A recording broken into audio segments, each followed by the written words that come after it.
उत्तर प्रदेश में Bhajpa is equal to, दिखाएं आपको, योगी। अब आप कहेंगे योगी समर्थन में क्यों उतर आए? नहीं भाई, भारतीय जनता पार्टी ने बहुत जतन किए, लोगों ने बहुत कुछ बोला, बहुत सारी तमाम बातें हुई, समीक्षा बैठक हुई, ये हुआ वो हुआ, तमाम अटकलें लगाई कि वो सुनते नहीं, ये नहीं वो नहीं। लेकिन इन 5 सालों में यूपी में Bharatiya Janata party is equal to योगी। ये बीजेपी की आप या तो मजबूरी समझ लीजिए या जरूरत समझ लीजिए, वो आपके ऊपर है। आइए समझाते हैं कि ये विश्लेषण क्यों है, क्यों पड़ी फीडबैक की जरूरत। पंचायत चुनाव में भारतीय जनता पार्टी की लचर प्रदर्शन थी, यह किसी से छुपा हुआ नहीं है, आप सब जानते हैं। अयोध्या, काशी, मथुरा में भी बीजेपी हार गई इन चुनावों में, यह भी किसी से छुपा हुआ नहीं है। कोरोना से जंग में कुप्रबंधन का आरोप, और ये किसने आरोप लगाया? ये उनके अपने एमपी, एमएलए, अपने जो लोग हैं, कई सांसद और विधायक जो हैं वो योगी से नाराज थे, कुछ ने तो चिट्ठी तक लिख दी। पार्टी में अंदर खाने जातिवाद के भी आरोप थे कि एक किसी जाति को बढ़ावा दिया जा रहा है, दूसरे को नहीं दिया जा रहा है, तमाम इस किस्म की बातें हो रही थी।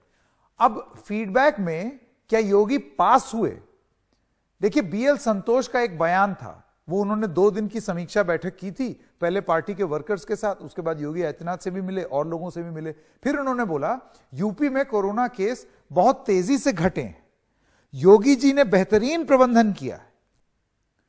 अगर सवाल यह था कि लोग नाराज हैं इस प्रबंधन से, तो उस समीक्षा बैठक के बाद यह ऐलान करना, यह अपने आप में आपको एक इशारा देता है, एक डायरेक्शन में ले जाता है।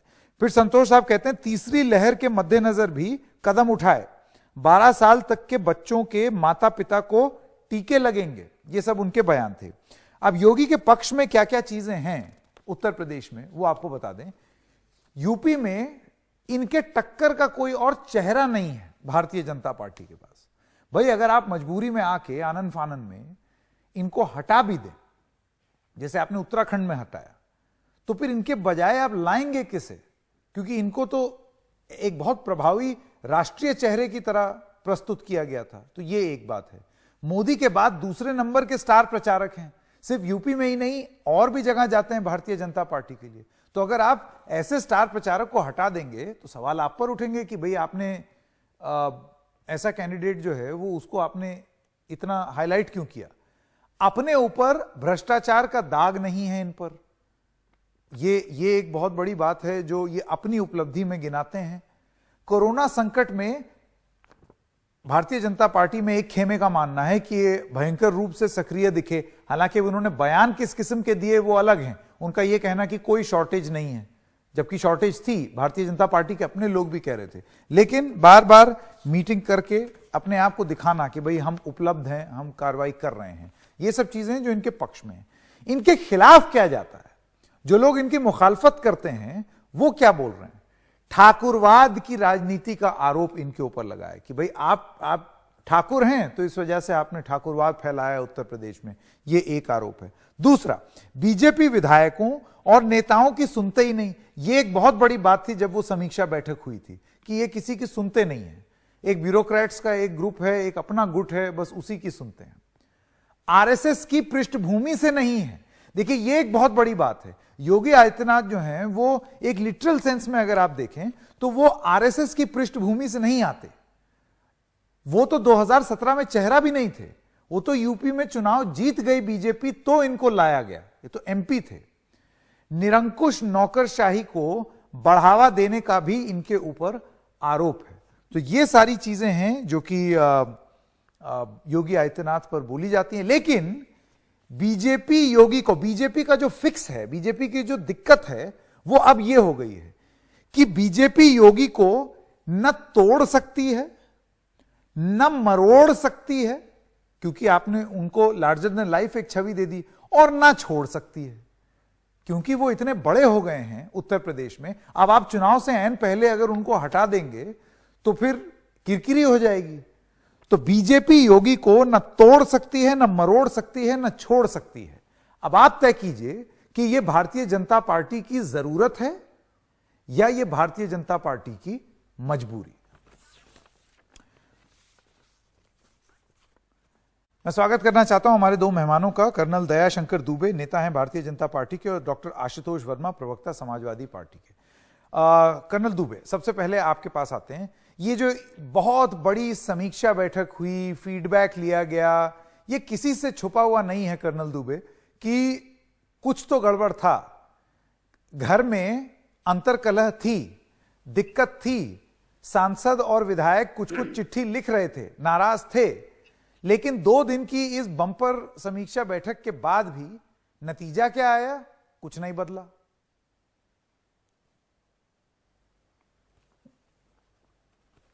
जहां तक लगता है संकेत जी, जो आप बातें कर रहे हैं, ये कुछ तो तथ्यों पर है, और बुरा मत मानिएगा, कुछ आपके सोच पर, क्योंकि आपका जैसा नाम है वैसा ही आप सुझाते हैं। संकेत संकेत में बहुत कुछ कह जाते हैं। ये कहना कि योगी जी जैसा व्यक्ति, जिनको मान्यवर कोरोना हुआ हो, उससे वो बाहर निकले और हर जगह उपलब्ध हुए, आप कह रहे हैं कि उपलब्ध होके दिखाना। नो सर, ये दिखाना नहीं था। It was the person who was concerned with this crisis of corona, and therefore he was there out to every districts. Literally, he was going to every district to ensure that management is correct. Now, आपकी बात कहना कि BL Santosh ji आए, तो मान लीजिए किसी भी संगठन का यदि संगठन मंत्री उस प्रदेश में जाकर के लोगों से बातचीत करता है, मुझे भी जानकारी है कि 10 से 12 मंत्रियों से उन्होंने बात करी है, हमारे 6 क्षेत्रों के क्षेत्रीय मंत्री, मुख्यालय के महामंत्री, इन सब लोगों से मिलकर उन्होंने बात किया। लेकिन इसको अन्यथा लेना कि कुछ न कुछ गड़बड़ है, सर गड़बड़ नहीं है। कैसे आप ठाकुरवाद का उनके ऊपर आरोप लगा रहे हैं? मैं नहीं लगा रहा हूं कर्नल दुबे, मैं नहीं लगा रहा हूं। अगर आप देख लें उत्तर प्रदेश में, आप खुद देखिए, आप ही के, मैं क्योंकि उत्तर प्रदेश के संदर्भ में जब बात करते हैं तो जातियों में बटा हुआ प्रदेश है, आप ही के समुदाय के बहुत सारे लोग आरोप लगाते हैं, पार्टी में रह करके भी और पार्टी के बाहर भी, कि ब्राह्मणों पर बड़ा अत्याचार हो रहा है योगी राज में। योगी जो हैं वो ठाकुरों को बहुत बढ़ावा दे रहे हैं क्योंकि वो खुद उस कम्युनिटी के हैं। ये मेरे आरोप नहीं है। इस वक्त तो मैं ये मानता हूं कि संकेत जी खुद ब्राह्मण है और हमारे ऊपर ही अत्याचार कर रहे हैं। मेरे को इजाजत दीजिए सर कि जो आपने पूछा है उस बात को मैं पढ़ा। ठाकुरवाद की जो लोग भी बात करते हैं, उनसे मुझे एक ही चीज पूछना है कि जिस परिवार से आते हैं उसमें एक परिवार उनका सूबेदार भी, यानी उनके बहन का पति सूबेदार है। वो चाहते तो एक किसानी पर बहुत कुछ कर देते, लेकिन कभी कुछ नहीं किया। अब ये बताइए कि जो व्यक्ति छोटी उम्र में घर छोड़ करके आके नाथ संप्रदाय में जुड़ करके गोरख पीठ में सेवा कर रहा हो, उस व्यक्ति को कहे कि ठाकुरवाद, जातिवाद, परिवारवाद, घरवाद। सच तो ये है कि संकेत जी, आपको उन्हें भी संकेत करना होगा जिनके घरों में परिवारवाद चलता है। मैं आपका बड़ा सम्मान करता हूं, और कुछ प्रोवर्ब भी आप बड़े अच्छे वाले दिखाते हैं कि इशारे में चीजें हो जानी चाहिए, हल्ला नहीं होना चाहिए। इसीलिए आज मैंने सोचा कि क्यों ना अपॉर्चुनिटी लेके आपसे अपनी बात।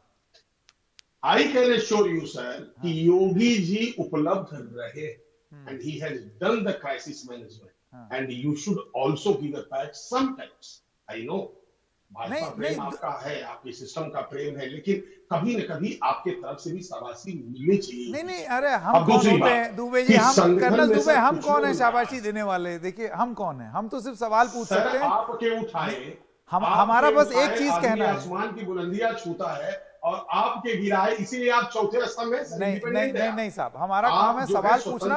और कर्नल दुबे, ये बात सच है, आप मानते हैं कि नहीं ये बात सच है कि अंतर्कलह थी, प्रॉब्लम थी? आप देखिए विधायकों और मंत्रियों की और सांसदों की चिट्ठी है भाई, चिट्ठियां आप झूठ थोड़ी बोलेंगी। सर वो चिट्ठी मुझे याद है, सबसे पहली चिट्ठी आई थी वो ब्रजेश पाठक जी की, जो कि उन्होंने किसी डीएम के बारे में लिखा कि मैं अपनी निधि से इतना पैसा दे रहा हूं, और साथ में ये भी लिखा कि ये काम फोन अटेंड नहीं हो रहा है, इसको करिए। उसके बाद 1-2 लोगों ने लिखा, मुझे याद है सब कुछ। सांसदों ने लिखी, मेरठ के सांसद, मोहनलालगंज के सांसद। आज मैं वो बातें करने जा रहा हूं। मैं आपका कौशल जी की बात कर रहे हैं, मुझे याद है सर सब चीजें, कौशल जी की बातें याद है मुझे।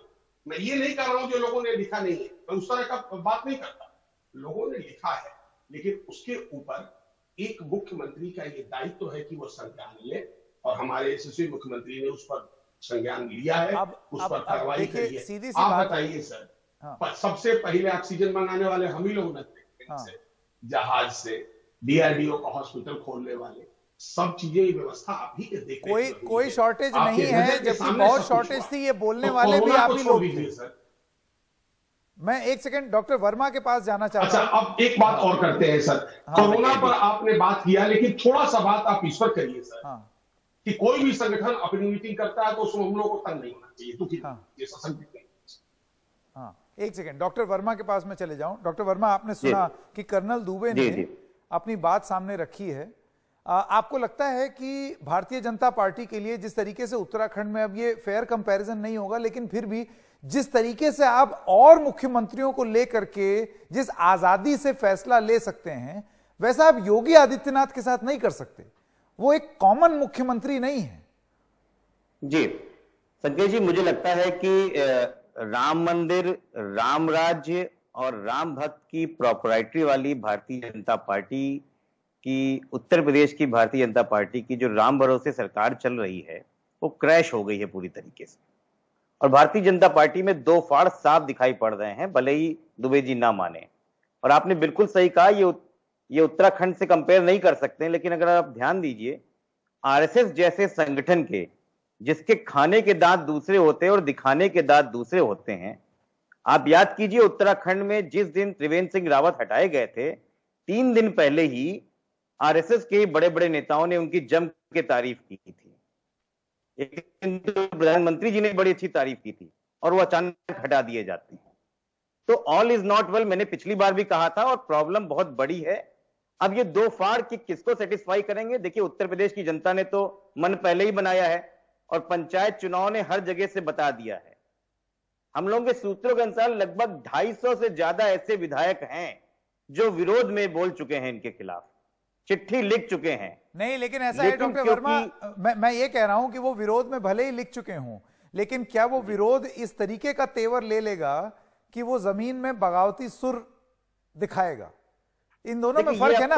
मैं हो सकता है अपने नेताओं से नाखुश हूं, बिल्कुल, लेकिन साथ ना छोड़ूं। की सवाल लड़ाई हो गई है। एक तरफ मोदी जी द्वारा भेजे हुए एक अफसर जिसको वो बैठालना चाहते हैं, उनकी नाक की लड़ाई हो गई है, और योगी जी जो उसको एडजस्ट करने को तैयार नहीं, उनके नाक की लड़ाई हो गई है। तो कहीं ना कहीं भीतरघात हो रहा है। उप मुख्यमंत्री जिस तरीके से आए, जिस तरीके से 2017 में पिछड़ों को इन्होंने बहकाया, बरगलाया, और उसके बाद उनको अपमानित करके लोक भवन से बाहर भिगा दिया, पूरी देश की जनता ने देखा कि पिछड़ों के साथ जो अन्याय किया है सरकार। कर्नल दुबे, मैं आपके पास लास्ट में एक बार फिर से आना चाहता हूं। मैं आपसे ये पूछना चाहता हूं कि क्या योगी आदित्यनाथ एक साधारण मुख्यमंत्री नहीं है आपके लिए? आप जिस तरीके से और किसी के लिए फैसला ले सकते हैं, योगी आदित्यनाथ को आप ऐसे फैसला नहीं ले सकते उनके खिलाफ, क्योंकि बहुत बड़ी बात हो जाएगी। वो, आप ये समझिए, स्टार प्रचारक की तरह कहां कहां नहीं गए। योगी आदित्यनाथ भारतीय जनता पार्टी की जरूरत है या मजबूरी? देखिए, एक शब्द आपने इससे पहले भी कहा था, न तोड़ सकते, न मरोड़ सकते, न छोड़ सकते। हाँ। योगी है, सत्पुरुष हैं, सत्य के मार्ग पर चलते हैं। अब मैं आशुतोष जी की तरफ ध्यान नहीं देना चाहता, क्योंकि वर्मा जी बहुत कुछ मेरे पास कहने के लिए है।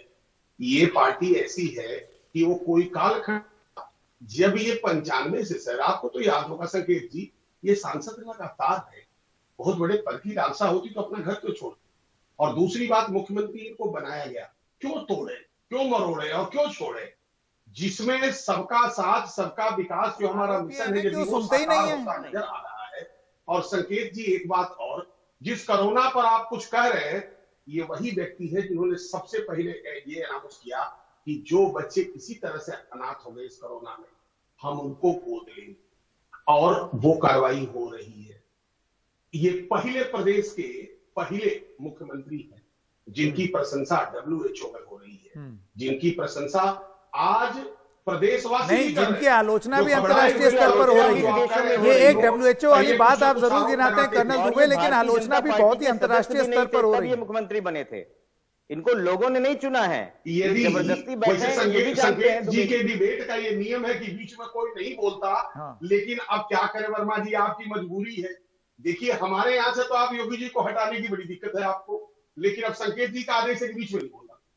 फिर भी आप यदि बोलेंगे तो कोई बात नहीं, आप बोलिए। मेरे पास समय भी खत्म हो रहा है, जल्दी से आप अपनी बात खत्म कर लें कर्नल दुबे। किस तरह से आपके पार्टी के मुखिया को धकिया करके आप लोगों ने बाहर कर दिया था अपने मंच से। नहीं, गलत बात है। और करने वाला कोई और आप नहीं। आप यहाँ पर खुद का अब हम यहाँ पर इस आप डिस्कशन को भारतीय विराम जनता देंगे पार्टी को संभाल नहीं पा रहे क्योंकि ये हैं। लंबी बातचीत है।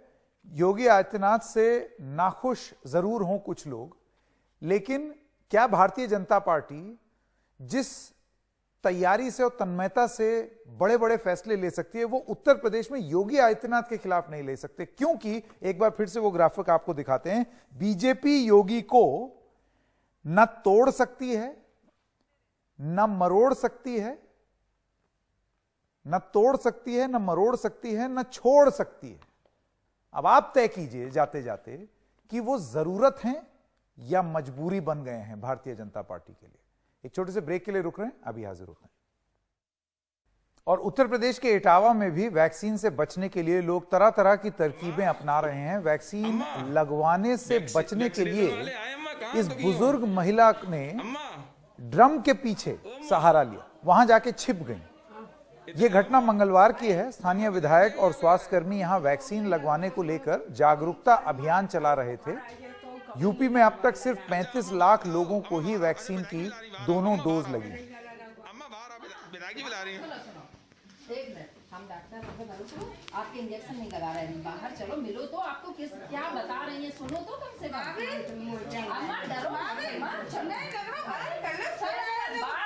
आए आपसे, डर के आप जा रहे हो, बात करने में कहा।